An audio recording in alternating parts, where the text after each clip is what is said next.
always love how all of these Facebook Lives start with everyone like looking down at their phone. And it's like, no one's actually talking. And it's like, hey, what's going on over there in that Facebook Live? I know, we need like an intro. Oh, good. We're already getting a couple of people dropping on. Will you guys let us know that we can hear you? And if you're watching, drop your what your role is on your team and what area of the country you're in, because you guys all know I believe in the 3X rule, to bring in 3 times your salary and GCI to the team. So maybe you guys can get referrals from today's conversation. So good, I see people jumping on. This will be recorded and it will stay live in the group. So don't worry if you have to jump off, you can always come back, or you can invite your friends to come back and watch it later. So we are just going to dive right in. We took a poll recently about what you guys wanted to chat about. Elizabeth and Stephanie and I have had the great pleasure of just masterminding together over the years. And we thought, well, why don't we just open that conversation up to the whole group? And this is not going to be a class. This is going to be a total conversation. So I want to see your comments and your questions down below, and we'll be monitoring those as we go. And we are not the wisdom in the group. This is a collective group, collective of wise people. So we want to hear from you guys. But before we start, I'm going to ask everybody to introduce themselves, because if you're in this group, you are either an alumni of the Be a Boss class, or you have come to the retreat last year or are registered for this year, or you are a coaching client, or you're in our training center and group coaching. So you may know Elizabeth or Stephanie or me and not the other two. So Elizabeth, you want to start and introduce yourself? Yes, I am Elizabeth Gilbert, and I started in real estate in 2004, so it's been a long time. And I've loved every minute of it. I've transitioned from starting as an EA to director of ops, and that's on 3 separate teams. It's been a progression, so I haven't made that change with just one team, which I think has given me some good perspective on how teams work. Currently, I'd say we're on track this year to do 125 units, probably close to 25 million, hopefully closer to 27. Did you say where you are? No, I'm in Kansas City, Missouri. Yes.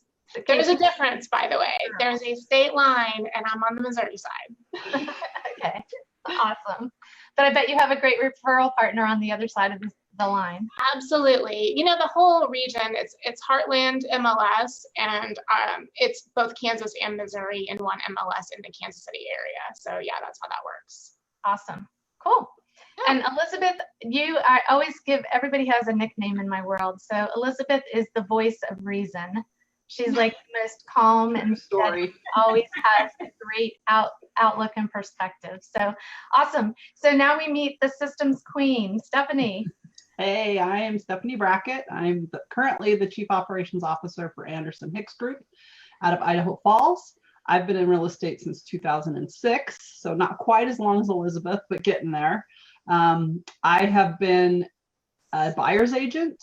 I've been an executive assistant. I've been a director of operations, and now a chief operations officer. And that is also on 3 different teams. And your team is tracking this year to do what?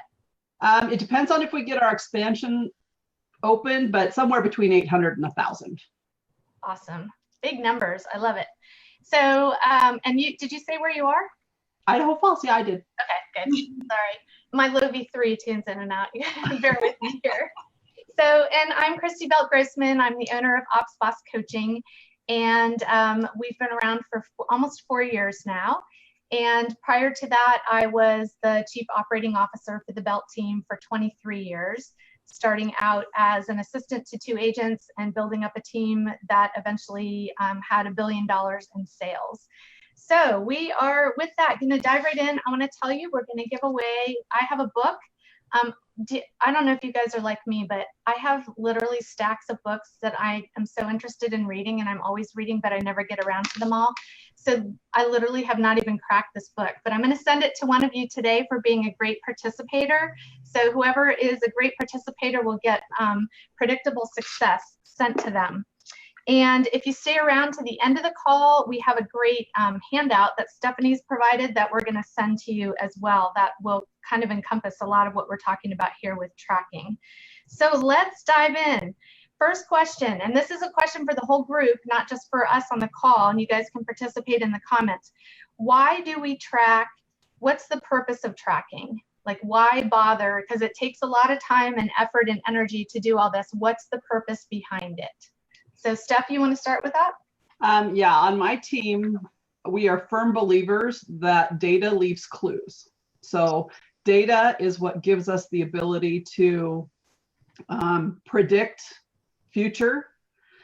We can correct past issues, and it gives us a chance to be able to turn our focus on issues that need additional attention. So if you're trying to run a team without tracking, you're basically driving with a blindfold on. You have no idea where you're going. You don't know what's behind you. And yeah, it's not setting you up for success if you're not tracking. So that's why we track, because we truly believe that data leaves clues. Yeah. I was going to say it's a compass. Like it tells you what direction you're going in. And if you're not going in the direction you want to go, how can you change that? The numbers will tell you. You know, every business is just a numbers game. And unless you're tracking the numbers, you won't know what the numbers are telling you. You're just acting entrepreneurially. And for us, our numbers are very simple. And a bottom line number that's easy to track is your net income for the lead agent. Because I know for our lead agent, it takes a certain dollar amount just to run the business every month. And are we even making that number every month? Or is he having to come out of reserves? That's my lead number, the one that I look at every day, because I know that's the one he's looking at every day. That's the object of the game, right? Without that number, we're not around. Exactly. I love it. So we have some comments about people about why tracking. Nicole, I love that. You can't improve what you don't track, right? What you focus on, what you measure grows. So the more we measure the behaviors, the activities, the results that we're looking at, the faster we're going to grow them. We had another comment, numbers tell a story and they don't lie, from Melanie. I love that comment. That's a great comment, because a lot of times, Elizabeth, you just said this, entrepreneurial, we think we know what's happening with the business. We feel like we know what's happening, but do we actually know the facts of what's happening? You can't argue with the numbers either. If I'm saying a certain percentage of one agent's business comes from a certain source, you can't argue with me whether that's, you know, from that person's COI or from ours. It's obvious when you're tracking. Yeah, and it takes emotion out of any conversation. I mean, if you say, hey, our standard is for you to make 60 calls a day and you made 30, instead of saying, I feel like you're not doing your lead generation, or it seems like you're not really into it, it's like, hey, you were supposed to make 60 calls, you made 30. Like, they can't argue with that. There's no arguing with the numbers. It's a fact. Yeah, I love that. And Jen says, we track so we know what works and what doesn't. I love that. I looked up a couple quotes. I'm like such a statistics geek. Wait till you see the sheet at the end of this call that Stephanie sent of all the stuff that they track for their team that we're going to share with you guys. And I'm like, oh my God, I just love data. But I know for some people, all the data is really overwhelming. And so I want to give you two quotes that I thought were really good. If statistics are boring, you've got the wrong numbers. So, right, statistics tell a story. So if there's no story there, then you're not looking at the right things. And we're going to talk about what are the right things. And then another great quote I thought came from the chief economist for Google. And I think it's actually really interesting when we see what's happening in the industry. We see what's happening with Keller Williams going to KW Command and really putting to use all the data that we have gathered as a company over the years. He said the ability to take data, to be able to understand it, to process it, to visualize it, to communicate it is going to be a hugely important skill in the next decades. And I think that's our role as operations people is, do we understand it? Are we processing it? Can we help our team visualize it? And are we communicating it? And what are we going to do with that?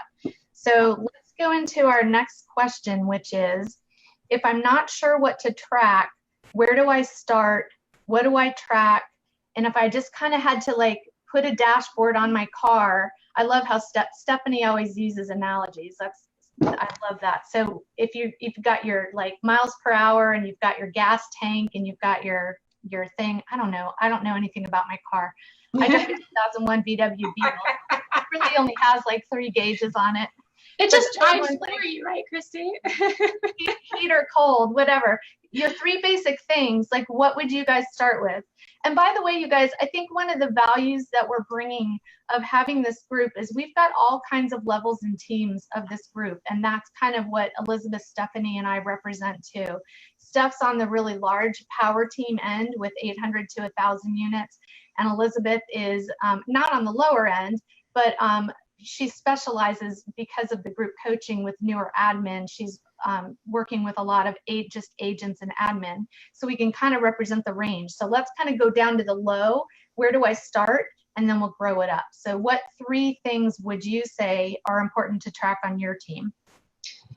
The 3 that are A, the easiest, and B, the one that tells the story, I think the loudest, maybe not the loudest, because I might have to add a 4th. I'm going to have to add a bonus.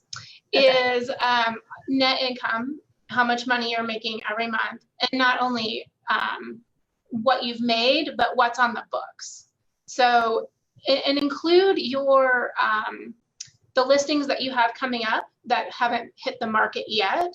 Those still have a net income dollar amount that will be made in the very near future, and that's in the pipeline, right? That's what we call the pipeline, is what do we have coming through. By our agency agreement signed, I know they're going to buy in a range. So what is the dollar amount of money that we're going to net from that range? So you're very focused on cash flow. Yes, exactly. Which I think as a smaller team it's not that it's not important on a bigger team, but it's vital. It is. It's the difference between, right. So we talk about how much money until the business goes out of business. That can be that number, because if my lead agent has to bring a certain amount of money to pay the bills every month, salaries, his salary, all of our expenses, when I know what that number is and I see us not hitting that number or not going to be able to hit that number, I know my lead agent has to come out of reserves. I can also predict mood with that, because trust me, he's not going to be a happy camper if he sees he's not going to make enough money to cover all the bills next month. And what can I do to mitigate that, or what can I do to help improve that number now, even realizing we're not going to realize that for another 60 days. So net income, I still track units, because I still think that knowing average sales price is important. Because that was one of our metrics, was getting our average sales price up for a number of reasons. They're easier to work with when you have a higher price range. There's less problems with the house, all that good stuff. So that was our metric, was how do we raise our average sales price? Once we did that, we saw less problems, which leveraged the admin's time. And then volume, because that's another easy one, is how much, when I track volume, I can see how we're improving month over month, or from July this year versus July last year. And we're going to talk about that a little bit later, but those are my top ones. And then if I could add a bonus one, and we'll talk about lead measures and lag measures too, but appointments gone on. How many appointments are there agents going on every week? That is a huge predictor of how much business we're going to have in the future. And getting that number from agents is difficult, and yet I think necessary. And I'll be the first to admit that I've not been consistent with that. And I kick myself in the rear end every time I look at that number going, I need to be on top of that.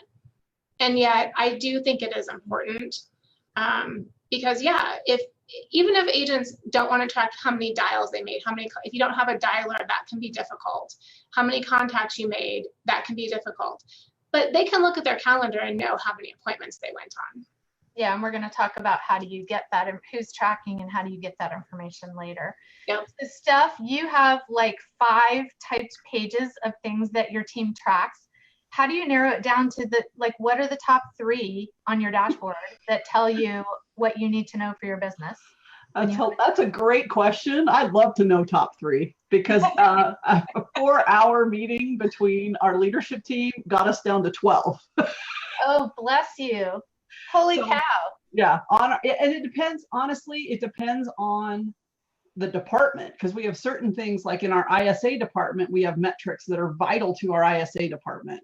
In our agent department, we have metrics that are vital to our agent metrics. So, I mean, if I had to narrow it down to 3, I don't even know that I could. Honestly, we've been spoiled with so much data that I can't go back to not having the data. It's hard to not have it. It's hard to not have it. So Melanie's I can tell you our current focus. Go ahead. Our current focus is rep in 30. We have found through data, through tracking, if we get a rep agreement signed within 30 days of meeting that client, our conversion rate on that is like 99%. So we are focused on getting our rep agreement signed within 30 days of first meet. So let's dial back, because what I'm hearing is that focus changes depending on what your team is working on. And so let's dial back to beginning. If I am a newer, setting up new systems on my team, I do want to have the basics, right? I want to track volume. I want to track GCI. I want to track net income, not just GCI. And for me, units are really important. And those are all lag indicators. We're going to talk about leading indicators, and I think there's really important leading indicators to track too. And then once you have the basics in place, then we can add on all the other things. For me, one of the things that was really important to track early on as opposed to later, and we continued to track it, and that was our source of business. Where was our business coming from? And I also used to calculate the average commission per, the average commission for each type of business. And what we found over time is that there were certain businesses that were paying, I know we can't talk commissions, they were paying 3 roosters, and some kinds of business that were only paying 2.5 or 2 roosters. And we thought, well, let's focus our time and getting more business that pays 3 roosters instead of the 2 roosters. Does that make sense? Yes. For those of you who are newer on the call, we can't talk about commissions. So anyway, those are kind of the basics. And then let's see what our next question was. Honestly, if I was a brand new agent starting out though, my really important ones is I need to know how many new leads I'm getting a day, right? How many appointments I'm generating off of those. It's the conversion metrics. Those are the most important, I think, for a brand new team. Like, get your conversion metrics tracked. How many new leads? So walk us through conversion metrics. So how many leads? How many contacts you made, right? So new leads, then attempts. How many attempts you had? How many you were able to connect with? How many you set an appointment with? How many signed a rep? How many went pending? How many went closed, right? So those are each of your conversion rates. So if you have those numbers, now you know your metrics. And the beauty of that is next year when you go to plan your offsite planning or whatever you're doing to plan your next year's goals, you've got all your metrics, all your conversion rates, and you can say, okay, if I want to do this many units, I'm going to need to make this many phone calls. I know the data. I need this many leads coming in. That was one of the first things that I started tracking when I joined up with my current mega, Ron Henderson, was how on his listing appointments and on his buyer appointments, how many he was converting. And we always played this game because he would write down when he went on an appointment. And I said, you can't write it on the appointments gone on list until you actually went on the appointment. Because what if he cancels last minute and you put that name up there? Like, how bad will you feel to erase an appointment? Because it felt so good to put it up there in the first place, and he was just eager to do it. Well, that's what we learned, that he was only taking 50% of the listings that he went on. And then we started tracking why. Was it because he lost it to another agent? Was it because he didn't take it because he chose not to? Or was it because they decided not to sell after all? And once we started tracking that information, he got better at converting our on the phone what is it? Qualifying on the phone before he went on the appointment.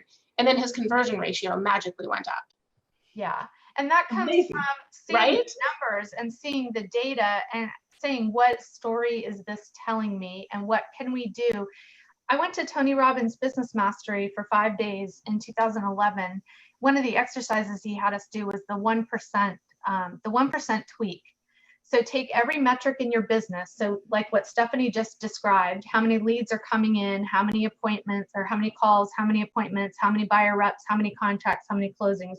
And if you tweaked each one by 1%, which is a very minimal tweak, how much money would that add to your bottom line?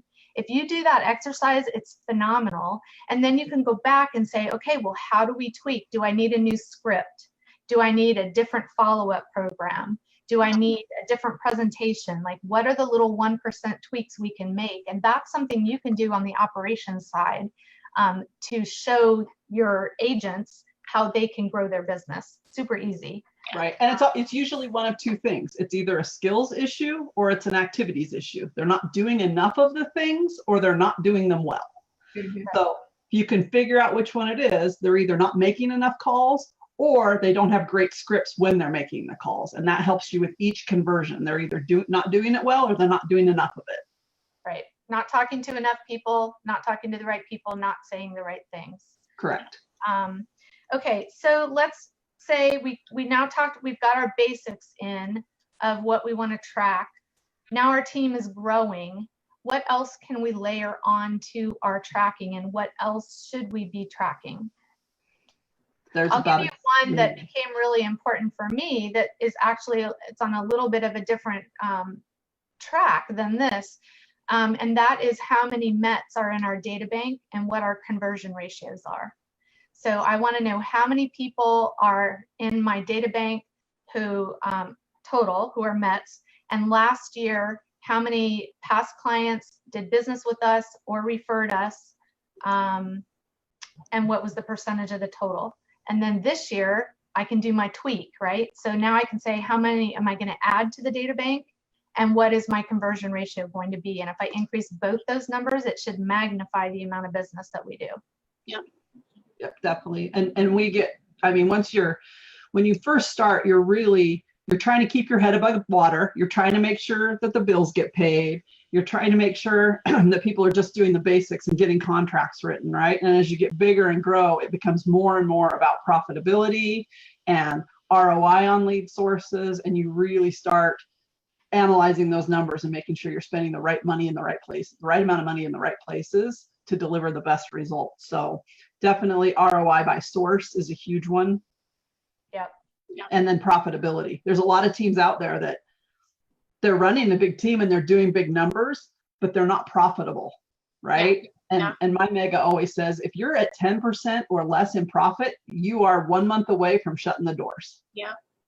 And I'll tell you, there are people in Gary's mastermind that are not profitable. Yeah, absolutely. I just talked to a team this week that hit profitability for the first time in 6 quarters. Wow. Oh my gosh. Yeah. So, and that's up to us. That's up to us on the ops side. That's not just, it's the salespeople's responsibility. Profitability is driven within from our systems just as much as it is from sales. So if you guys are listening on the call, what other things are you tracking? And Steph and Elizabeth, what other things are you guys tracking on your team besides the basics? Everything. Yeah. 5 pages of it. So if I'm let's say I'm the medium team. So I started out, I'm the small team, I'm just the agent and the admin, and now we're adding a few buyer agents. Now we're getting into that medium-sized team. I'm already tracking my GCI, my volume. I used to always track average commission, and I would always track our average commission compared to the other top teams in our market center. Because you can go right into the MyKW reports and see what everybody's GCI is and how many agents are on the team. So I like to know how profitable what our average commission was, because that told me, do we need to work on our scripts? If we were lower than the other top teams, we could do the same amount of business and make more money if we worked on our scripts on commission objections, for example. Yeah. Yep. Wow, that's fascinating. Like one thing that now that you say that, average commission, when I think about what our average commission is, which I know when we ask for a certain commission, we get it. Like there's usually no concessions on that until the end. It doesn't come up front, it comes at the end. And I'm just now realizing it through this phone call. So thank you for saying this. That's interesting. That's complete opposite for me, right? So at the end, when something's about to fall apart, or so say the seller took the fridge and they were supposed to leave it, and we end up paying for a fridge, or some repairs that weren't done, or whatever XYZ thing is, Ron just told me, I put that in the, I just want this off my plate as fast as possible file so I can get on with my life. And I just told him the other day, I said, that file's too big. Because to me, he wants it off of his plate and move on to the next. I'm like bottom line focused, right? And it just occurred to me that although we didn't give up commissions up front, we gave them up at the end. And that was by our choice. It's not usually because someone asks us to, it's by choice. But now I'm wondering, how much is that? And I know that's in the P&L because I do see the profit and loss, and he does keep track of that number. I just never connected the two until right now. So now you can track your net commission. Yeah, another thing that I used to track as our team got larger was all the vendors that we did business with on the lender side and the title side. And I wanted to know how much business we were giving to each vendor and how much each vendor was giving to us. Yeah. So we have a question that just came in from Joellen. Okay, so we're getting into the how to track it. All right, well, Joellen, give us a second and we're gonna get into the how to track it, I think, next. Let's just go right into that. Yeah. So how are we tracking? Obviously, we have stuff, you're on the high end where you have a high C mega who has created your own like massive database, whatever you want to call it, on steroids. Mm-hmm. And then we have starting from fresh. So if I'm starting at the beginning, how are you guys tracking when you guys were new on the team and your team was smaller? Spreadsheets. It's just the easiest way. The number of YouTube videos on how to make calculations and tables and pie charts is numerous, and they come out with fresh stuff all the time. So learning that stuff is super easy and it's super accessible. There's no like extra fees involved in using Excel or even Google Sheets. Yeah. Yep. And then that kind of looped in with that question of how are you tracking is who is tracking and who is reporting? How are you getting the data? How are you getting agents to give you what you need? Are you responsible for the data? Steph, I know you have a really strong opinion on this topic. I do.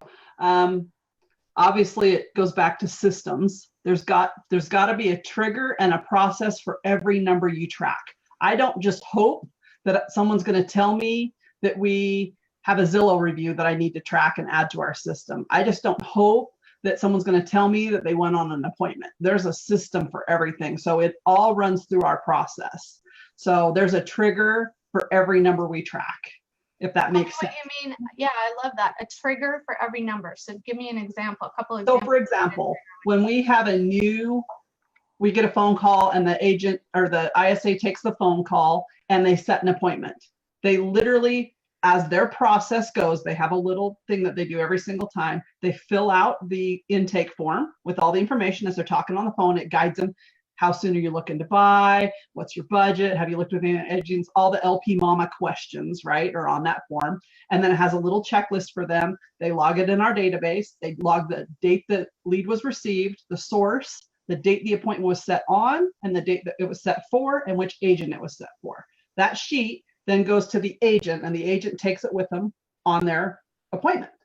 Those sheets are due back to our ops team by noon the next business day with what priority label do we want on this person, how soon are they looking to buy or sell, and then the ops team takes it from there. They make sure a plan's launched in Brivity, the label's applied, that the appointment got logged, that it actually happened.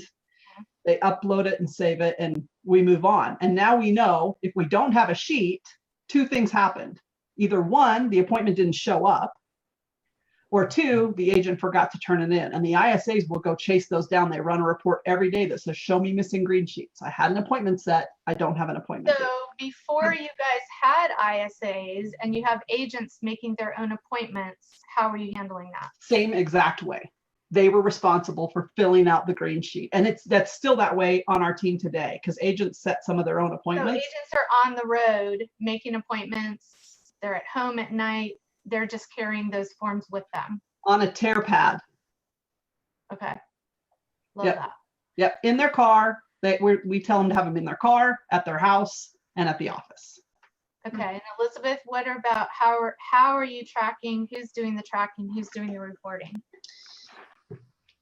For the most part, it's all me. Like I have 5 agents on my team, and I have an additional admin support, and then my lead agent. And for the most part, it is still all me. I'm still doing all of the green sheets and the commission letters and all of that. So anything that is money driven, it's on me. My lead agent still does the P&L and pays the bills and runs the expenses that way. And yet, especially with the source type, with him running an ROI on the sources, that's how we ended up dropping Zillow, because we had a baseline of 4 times ROI. For every dollar I spent on Zillow, I wanted 4 in return. And when it dropped below that, we got rid of it. So it was actually a combination of 2 people on that particular piece. I have attempted, and I think it's just a matter of there were no consequences to not doing it. And not only that, but when my second admin quit and I had to take over everything, like sometimes you just have to let things go, and a lot of tracking got let go. So getting that back has been difficult, because once the agents get used to not reporting, they quit reporting. And asking them to do it again, they're like, it's a whole new world, like it's a completely new planet, and I've never asked them to do that before. So I don't want to rely on them for that information. I would rather just look at their calendar and see it. And yet I still have agents who don't even book their appointments on their calendar. So The work in progress. the struggle is real. Yeah, I love it. I love your transparency. So let's talk about that, because I think for our team, when I was doing the tracking, what became really important was for the connection to be made between I'm doing this tracking activity, whatever it is the agent is doing, and actually understanding why and how that could make their business better. Mm-hmm. So part of that was the transparency and the sharing of the information. So Steph, would you screen share and pull up your report that goes out to your team every single day? Absolutely. I love this. See if we can. All right. Can you guys see that? I can see it. Yeah. Can you guys see it? Should be good. So this is our agent hustle board, and this is total transparent accountability across all agents. And it tells them how many current pendings they have, how many contracts they've written this month, how many days since their last contract, what's their average number of days between contracts. And of course it's color coded. So Jacob, for instance, if you scroll down to Jacob, he's the 4th one there. His average days between contracts is 14. He's currently at 21 days. So it turns red. Like he's in the red zone. He hasn't written a contract in more than his average days. Right. And so it just runs across, and this is complete accountability across everybody. It goes out to every single agent, every team member on our team, every single day by 11 a.m. Is that hosted in Sheets or Excel Online? Or? This is Excel, and it pulls from our Access database, our Microsoft Access database. So the data is coming from the database, but Liz, my EA, is the one who pulls this every day. And Sean's such a techno weenie. She pushes a couple buttons and it refreshes and it does its thing. Nice. Stephanie, would you screenshot that after the call and just post that in the group? Because I think that's Absolutely. a really awesome report. Yep. I love this. What we found is it allows people to really focus on the areas they need to work on. And it also creates horizontal accountability within the team instead of top-down accountability from the leadership down. And it also is kind of a, I can help you with this encouragement from one teammate to another. Like, I see you're struggling here. Can I help you? Right. Yeah. And Mike, I as a love your leader, hustle board. Yeah. Give us some hearts on the live, you guys, if you like the hustle board. And Mike is a leader on our team, right? Mike Hicks, he's also an agent, and he goes on this agent hustle board. He has no problem putting his numbers up there. Obviously, he's a friggin' rock star because he's got 29 pendings right now himself. That's what happens when you create the promise. Right. His average days between contracts is 3. The guy writes a contract every 3 days. And right now he's at 4. He just got one accepted last night, so it'll go back to being green again. But he has total accountability across the whole team, just like everybody else does. I love that. That's awesome. Did you have a second report you were going to show, Steph? I don't remember. Oh, I have a few if you guys want to see them. Yeah. Can you see this one? I don't know. You guys give us hearts if you want to see her other reports. Okay. The sup, like what's up? Okay. So of course, we are the team of acronyms. If anybody knows our team, every time I'm like, no more acronyms. Like, so SUP is show up. Are they showing up for the daily kickoff meeting in the morning? We call it Winning Minute. For team meeting on Tuesdays, and for CLS, which is coaching, learning, and scripting on Tuesdays. It's an hour. So this is another thing that you're actually tracking. So in terms of as your team grows, these are other success measures that you're measuring for success. Right. So there's 3 things again that go into the SUP, the show up. Winning Minute every morning at 8:30 in the morning. Okay. CLS, which is coaching, learning, and scripting. It's Tuesdays for an hour. Okay. And then our team meeting on Tuesdays for an hour. Those awesome. 3 things are show up. Do you have a standard around those things? Yeah. Did her sound just cut out? Or is that just... Okay. Stuff you cut out. Let's say that again. What's your standard around those things? You're muted. I don't know. Somehow I don't know what happened to her sound. Boo! She's gonna log in on her phone. Maybe. Or she's gonna type it into her phone. I was gonna say, and or Elizabeth, do you want to pull up your Yeah, I can. So she typed in there, it was 90%. They have to come to 90% of each. Okay, so the standard is 90%. Oh, perfect. I see you there. Okay, yeah. Awesome. Or else they're in trouble at 70%. That will come back to you when you get sound. And then Elizabeth, you want to pull up what you have? Yeah, let's just do that. I have that right here. If they could drop below 75%, then they stop getting leads. Okay, love that. Yeah. Okay. All right, so see what Elizabeth's tracking sheet looks like. Okay, and can you see mine? Yep. Okay, fantastic. Okay, so I track per agent, and with the lead agent, this is because he gets a cut of every agent's commission. I have just a rolling spreadsheet of everything all this year. And then I break it out for easy reference so my lead agent can see this by month of how much money he's making every month. And then how many units and how many, what the volume is for the month. And so you can see everything above the black line is closed, everything below the black line is pending. And then I have, just because love charts. I wish I had more time to do what Stephanie's done. I could probably make time, but I find other things more important. So this is my answer to that, which is where the sources are coming from and what percent. And I broke it down like this. The source is just a regular source. The sub-source is more grouped together. So things like past clients, COI, referrals from past clients are all grouped in sub-source COI. So I can see those are the types of people who are coming to our events, which we have done for the last couple of years. We're averaging 8 out of 12 months. We'll do an event for 8 months out of 12, which, as you can see, for 64%, that's paying off nicely.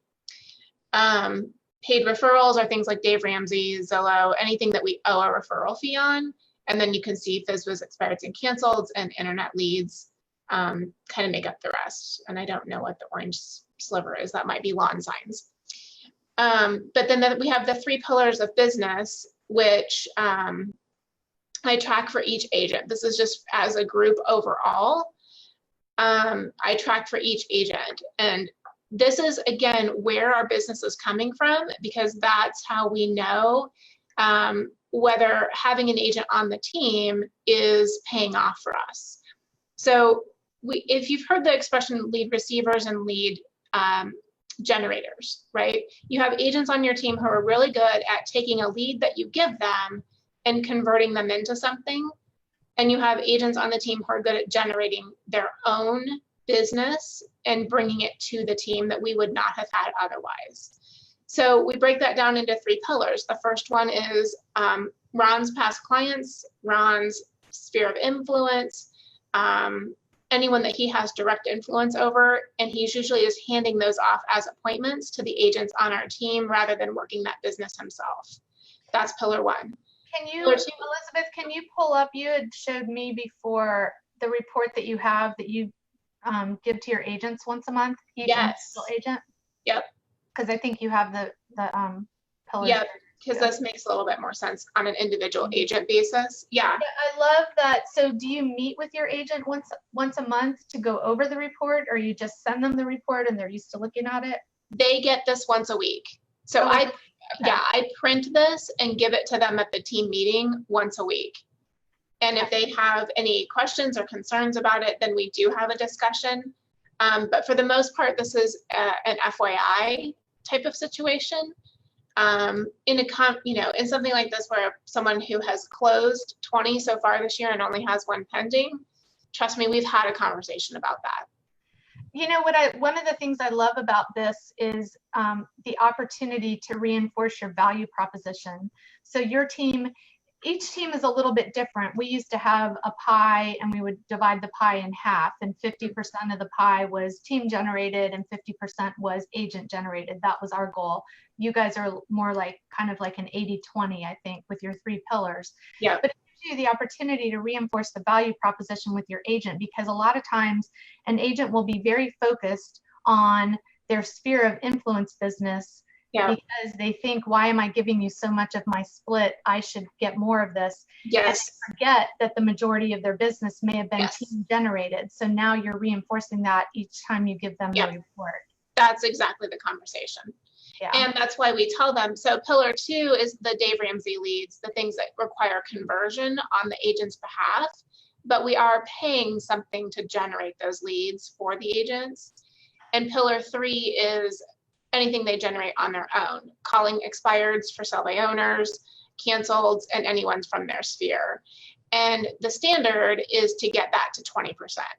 Within the first 6 months of being on the team, you should be able to get 20% of your business should be coming from that 3rd pillar. Because I don't want just a bunch of people I can hire anybody to, be a lead receiver. I need somebody that is going to bring in that extra piece for us that we wouldn't get on our own. Right. Yeah. That it's a win-win. Yes. Everybody. Yep. Let's go to the question. So 2 things. I want to circle back to leading and lagging indicators. And I think as teams start out, they're typically tracking the lagging indicators. Lagging indicator meaning the results, meaning closings, closed units, closed GCI, closed volume. And in the beginning, we don't necessarily track the leading indicators, but what we found over time is that the leading indicators became much more important than the lagging indicators, because if the leading indicators are on track, you don't have to worry about the lagging indicators. What leading indicators are you guys both tracking? Steph, do we have your volume back? Nope. Nope. All right. Go off and come back on your phone. Perfect. What leading indicators are you guys tracking, Elizabeth? Again, this is one of those things that I haven't gotten back on track with. It used to be appointment set. That if you're setting 2 appointments every week, you will have an amazing business. And I know for certain that was happening at one point, and now that's not. So the conversation then is, how do you get them back on track? And we did have a mid-year conversation about that to say, where did you want to be? Where are you now? And what will it take to get you there?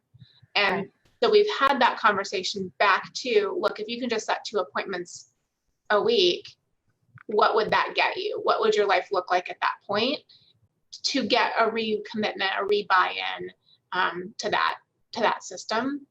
Right. So yeah, I think that's probably the most basic place to start with leading indicators would be appointments. Steph, do we have your sound back?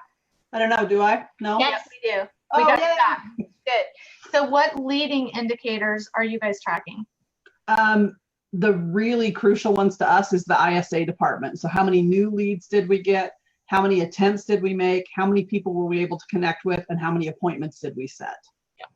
Okay. Yeah. Pretty basic. Yep.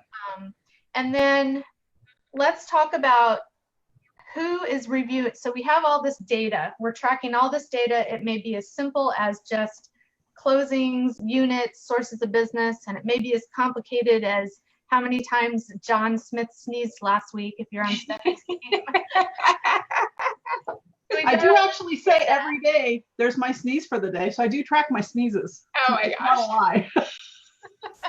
So what are we doing with all this data? Who is reviewing it? How frequently are you reviewing it? What are you comparing it to? How do you take the data and pull the story out of it? And then what are you doing from there? So Steph, you want to start with that? Yeah. So our daily leadership report, we have a daily leadership. That's not one of the ones I showed you, but that's the one that has, let me pull it up here. That's the one that's got new leads, attempts, ISA connects, all that stuff, listing, rep signs, contract, GCI. We reviewed that. That's your 12. That's the 12. Yep. And we do this week, our week goal this month, our month goal this year, our year goal. So that report, the leadership team gets every single day, and then we discuss it in our leadership meetings on Thursdays, right? Anything alarming? Yeah. Is there something that needs attention? And then that hustle board goes to the whole team every day. And that we use that hustle board in our the agenda item on our leadership meeting is team news. And that's when we cover that, like who's struggling, who needs help, who should we be sitting down with and having a conversation with, who needs to self-select off the team, who's a rock star and is just kicking it, killing it, and what do we need to do for that person to help them. Who's in your leadership meeting? Myself, our CRO, Chief Revenue Officer, AKA Sales Manager, Sean, who's the CEO, and Mike, who's the owner, half owner and chief advisor. Okay. And how often are you looking at things like seasonality, year over year, year over past year, year over best year? So the way we approach data, and you guys and I talked about this earlier, is it information only, or is it actionable, or is it causing us to go get more information?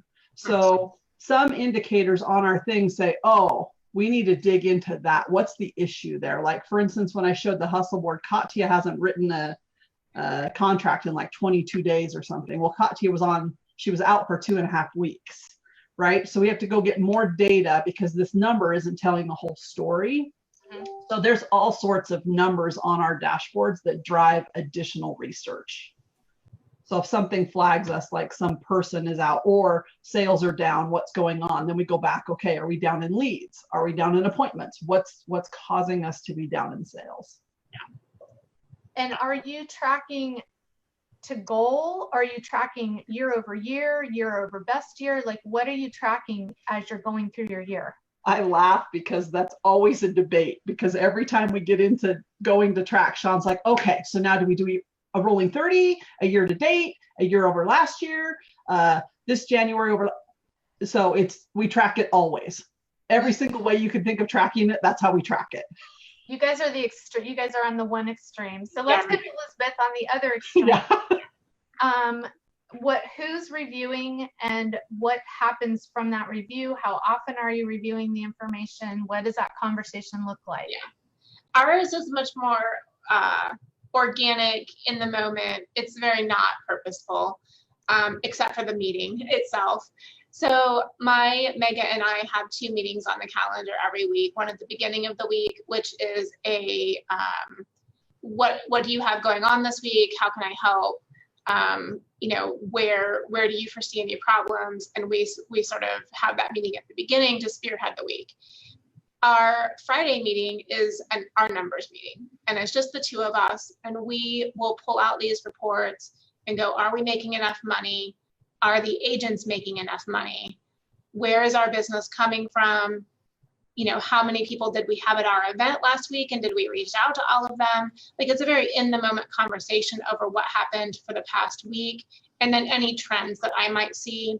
I'll pull out those year over year reports about once a quarter and go, okay, well, for this quarter compared to last, this year, last quarter, we're here.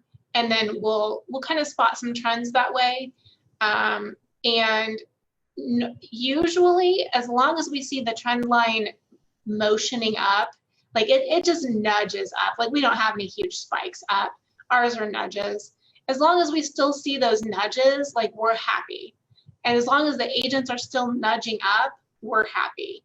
It's when we see any spikes down that we're like, okay, pull the plug here. Who do we need to have an intervention with? So go ahead. Yeah, like I said, ours are very just organic, in the moment, whatever I happen to see and bring to his attention. And then, because he's not a numbers guy, he's like, tell me what you see and the story that it tells, and where you think we need to turn our focus to, and we'll go there. So I think if you are in a market where you are seeing either the W market where things are up and down, or you're in a market where things are shifting downward, that means you need to look at your numbers more frequently. Yeah. One of the things I remember from Scott Schumann, when he was doing a presentation at Family Reunion recently, he said, we used to always track month over month. So January of this year as compared to January of last year, and we would track year to date over year to date last year. And as if your team's been around and you've gone through a shift, and maybe last year it wasn't your best year, like maybe your best year was 3 years ago, then you went down and you started coming back up again, make sure you're not just tracking year over year. You should be tracking year over best year so that you can continue to really propel up. Otherwise, you can trick yourself into thinking, I'm doing better than I was last year, but right, I'm really not tracking to where I have the potential to track. That's a good point. I have a couple questions. So Melanie wants to know, what are the high points that you are printing and giving at every team meeting, and what does that look like? Ours go out in emails every day, so we don't print them in different spreadsheet. Yeah. Team meeting. Go ahead. Team meetings usually MLS data. What's our market share versus the MLS? How many listings have we taken versus all the other teams in our market center? How many pendings do we have versus all the other teams? And our goal is to always be number one across those metrics. And then our market share goal is 20%. Wow. That 20% market share. That's huge. That's the difference between Idaho and DC area. Our team used to be the number one team in the top city that we all lived in, and we only had 1.5% market share. Wow. We're at about 13 or 14 right now. That's interesting. Shooting for 20. So Elizabeth, what do you guys share at your team meeting? Our team meetings are mostly in the moment things, like, what do I need everyone to know that I want to make sure I have a face-to-face conversation with them, or training, or in the moment. I don't do any numbers at the meeting. Not doing numbers at meetings. I hand them their spreadsheet, and that's as numbery as we get at the team meeting. So we used to always look at our year-to-date goal and where we were towards the goal in terms of GCI units and volume. And then quarterly, I would do a report about sources of business and average commission. Those were kind of the things that we tracked. Deb Church asked, and I think Steph, you just answered this, do either of you compare your numbers to the market center or MLS numbers? We don't. We never. Which is so funny. Maybe we should. Then maybe we would sell 800 houses in a year. We're just slightly competitive, just a little bit. Right. Yeah, we always did that too with the market center. Okay, question from Casey. So tracking year to date and year to best year, how do you determine what your goal should be for the next year? So how do you guys, that's a great question. That would be probably another whole conversation. We have about 5 minutes to go. about goal setting? How do We you take guys? we every fall at our offsite, we have each individual agent with a goal worksheet. If they're new to the team and they don't have a full year's conversion metrics, we give them the team average. If they have been with the team for more than a year, they get their conversion metrics, and it starts at the top and says, how much do you want to make? Right? And if they say, I want to make 100 grand, it breaks it down for them, and they go through all the conversion metrics and fill in the numbers, which means they have to go on so many appointments, sign so many reps, and then we take all those numbers and add them up, and that's how we get the team goals. And if there's a gap, right? If we say, okay, the team wants to do 1,000 units and all our agents added up is 700 units, we need to go hire 5 more agents to do those additional units. Right. That's and how we do now it. really is the time to be talking about things like that, right? So leadership activities for 2020 start now, right? Because if I want to recruit an agent, get them into production and have them have closings, that needs to be happening now.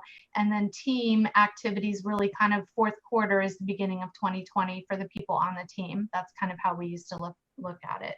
Yeah. Melanie asked, what are the team averages for conversions? Melanie, are you asking like what the actual numbers are for Stephanie's team? Put that in the comments. We'll come back to that. And then Casey asked, what if your team loses 4 or 5 buyer's agents? You hire more. we have actually found, I mean, we lost our heavy hitter in March that was with the Anderson group before the merger. He did 80 to 100 units as a buyer's agent, and he did 150 units as a listing agent, and we lost him. And all of those sales have been picked up by other members of the team. Our sales have not gone down, right? You just hire more people to service the business. That's your tribute to lead generation and systems right there. Yes. Love that. Okay, so let me tackle, we had the final question because we're getting close to our hour here. The last question was, what do you do when leading indicators you are tracking are not meeting standards? So if you have a standard for appointments or for contacts and people are not hitting that, what happens? And what do you do when your lagging indicators are not meeting the goals that you set? What are your systems for that? Was the question. I'll let either one of you jump in on that. Yeah, that's all you, Steph. Okay. And if you're listening and you want to comment on that too, please comment on that. So if leading indicators, we've actually, since we've merged teams and we have a chief revenue officer that can have these really tough conversations with agents, we've had I think we've had 4 agents so far that have self-selected off the team, and it was all based on numbers. All of the conversation was always around the numbers. So performance improvement plans are a thing on our team. You know, and here's the thing, there has to be some amount of pain associated with not meeting team standards, or people will just continue to not meet team standards. Right. So we have our team standards set, and the pain if you don't meet them is you don't get team leads. And if you don't get team leads, you're never going to make your goal. We're about a 50-50. We provide 50% of their leads, they provide 50%. They get paid more on their leads. So we hope that entices them to go generate some of their own leads. And a lot of our agents, I mean, Mike Hicks hasn't taken a team lead yet. Those 29 appointments are all his own stuff. So there is incentive for them to do that, but definitely there's a conversation when they're not meeting team standards, and there's a pain point if they're not doing it. And the pain point is no leads. So your director of sales basically is having those conversations. And then Elizabeth, are you having those conversations with agents, or is Ron having those conversations on your team? I was back when I had only the listings and I had a transaction coordinator. And since we changed how we do our admin side, I am way back heavier into in the business versus on the business. Whereas before I was much more on the business. And that's when I was having those conversations. Now that I'm not, I'm out of it. And Ron hasn't picked up the slack on that. I'll just be honest in saying that. Oh, no, just right. I'm sure he'll go back and watch this though. And so I think he should. And that needs to happen again. I do think weekly conversations around accountability are crucial. And we've gotten so far away from that each agent is really acting entrepreneurially and doing okay. I just don't think we haven't had the candor type of conversations that need to happen for people to self-select off. That's why they're still hanging on. Yeah, I think that's a good insight. I think when you grow large enough, the fear of loss goes away. Yes. You're small, it does. the fear of loss is very big when you only have a handful of agents on your team. That was definitely ours when we were just Anderson Group. We had 5 agents, and there was always the fear of if we lose one agent, we lose a fifth of our business. Right. Yeah. That could be a future conversation about accountability and how to get people to either self-select off or actually buy into a performance improvement plan.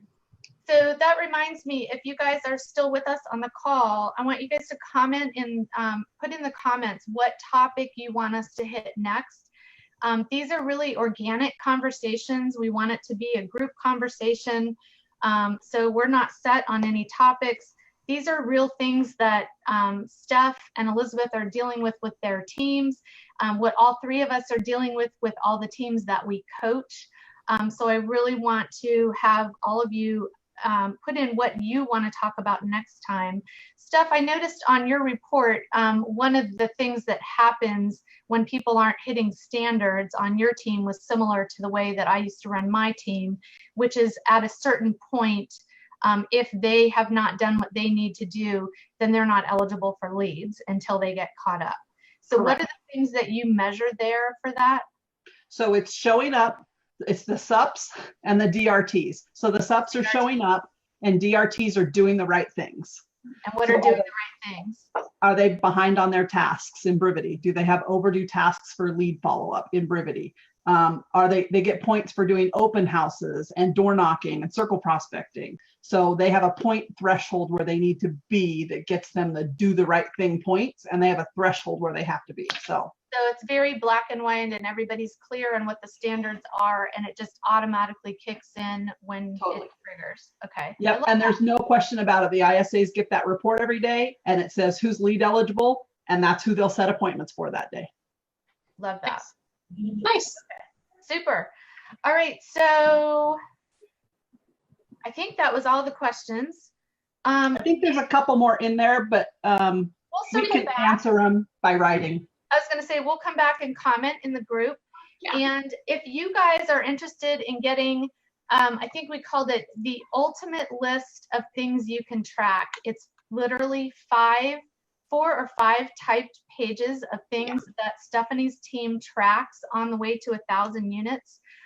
Just private message me your email address and I will email that to you. And it's not pretty. It literally was just like me brain dumping onto an Excel spreadsheet. Well, I put it on some pretty stationery. Okay, good. I'll post later this afternoon who our winner of Predictable Success is, and I'll message you to get your address. And if you are not signed up for Ops Boss Leader Retreat, that prices are going up at the end of August. You guys want to be there. It is a Friday, Saturday, Sunday, once a year event for high-level EAs, directors of operations, and chief operating officers. And we actually have a few CEOs of 7th level teams as well. So sign up for that. If you're a newer EA, you want to know about Elizabeth's group coaching and training center. And if you're looking for one-on-one coaching, all 3 of us are available for that. So I'm going to thank you guys for joining us for our first Coffee with Christy and crew. And I want to see what you guys actually start tracking. If you're new to this, what your first tracking sheet looks like, post it in the group. If you're already like on a level 8, let's see what your level 9 or 10 tracking looks like. We would love to see your ideas in the group because it'll help somebody else. And I think that's great. So anything else to add, you guys? I don't think so. I'll post my sheets in the group. Awesome. Great. Have a great week, you guys, and go get bossy, and we'll see you next time. Awesome. Bye. Bye.